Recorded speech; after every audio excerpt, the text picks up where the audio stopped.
Hey, what is going on, guys? In this video, I'm going to cover bank accounts real quick. It's going to be a pretty quick one.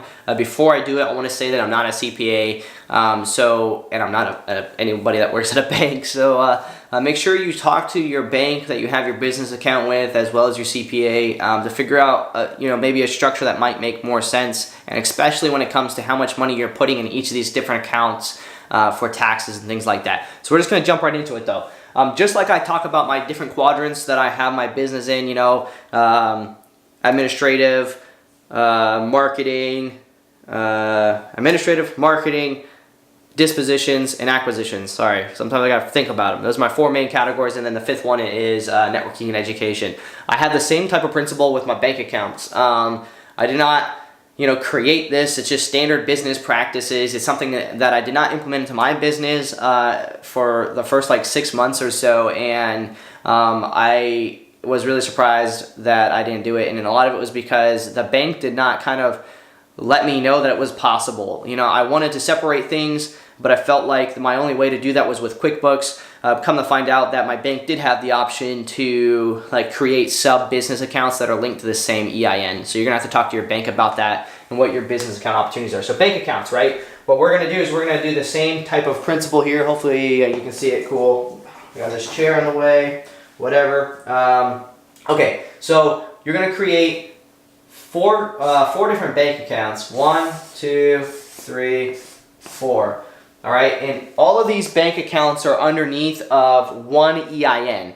So there's going to be a primary bank account. Like when you set up your first bank account, your bank's going to have you set it up with an EIN or something like that. So you're going to need an EIN, and you're also going to need an LLC or some sort of business entity to create a business bank account.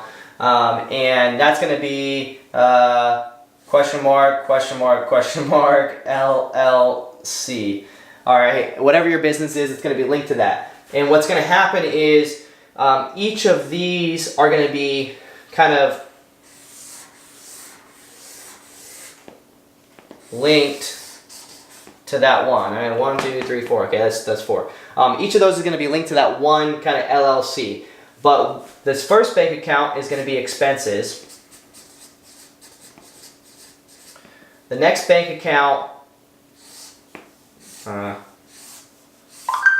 this looks like crap. I apologize. Expenses, the next bank account is going to be taxes. The next bank account is going to be profits.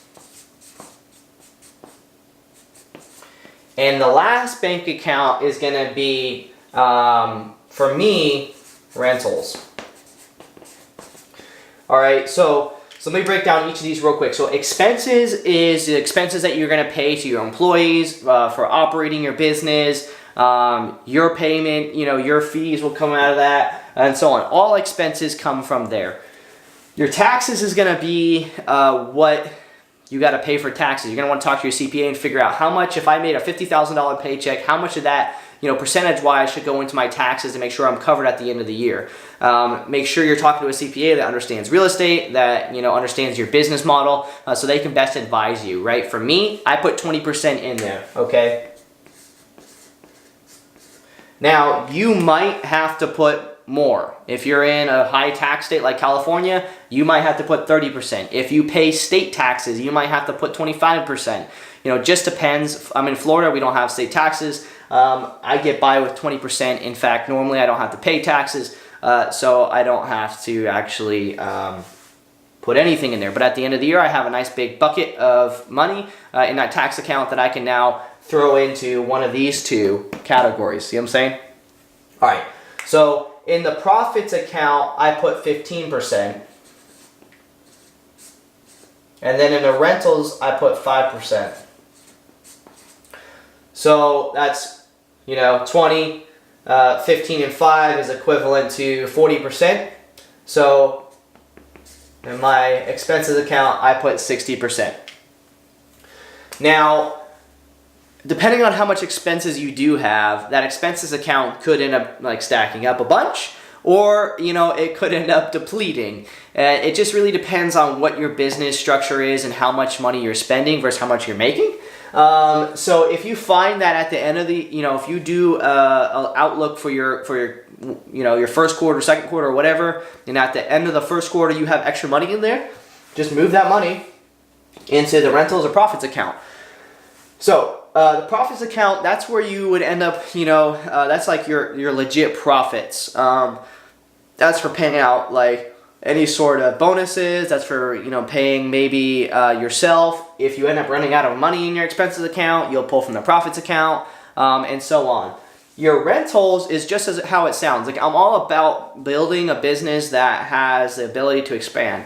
A lot of times people will try and build this business and they'll try and end up they'll try to use like money from their expenses or whatever to like try and acquire rentals. Well, I'm like, well, I want to try and allot for that, and I want to be able to make sure I have money for rentals, when they do come, and I want to acquire them myself. So I'm going to go ahead and I'm actually just going to take 5% of every single paycheck and just throw it in there. So that's how that works, okay? I'm going to do another video, so watch out for this video. It's going to be, once you receive a paycheck, how to break down the money that goes into here. Because you have to pay like your employees, like let's just say you have an acquisitions manager and all that stuff, where a lot of people get confused. They're like, okay, well, I'm throwing 60% of that paycheck right away into all these accounts. That leaves 60% here in the expenses account. Like, out of that 60%, I got to pay all of my people. And that only leaves me with like 5%. So I'm not making any money. What you have to understand is you're saving money because you're paying your taxes already up front. And you're also putting money away for your rentals to build your overall net wealth. Net worth rather, not net wealth. I guess the same thing. Wealth is kind of this, whatever. So yeah, I mean, that's the setup of your bank accounts. So make sure you're interviewing your bank. Make sure that they're the best option for you. Things like huge, fees. If you have less than $20,000 in a bank account, they might try and charge you like an extra so much. Make sure you do little things like turn off paper. Most banks charge you like $3 a month for like having paper sent to your mailbox. So do paperless. That saves you some money.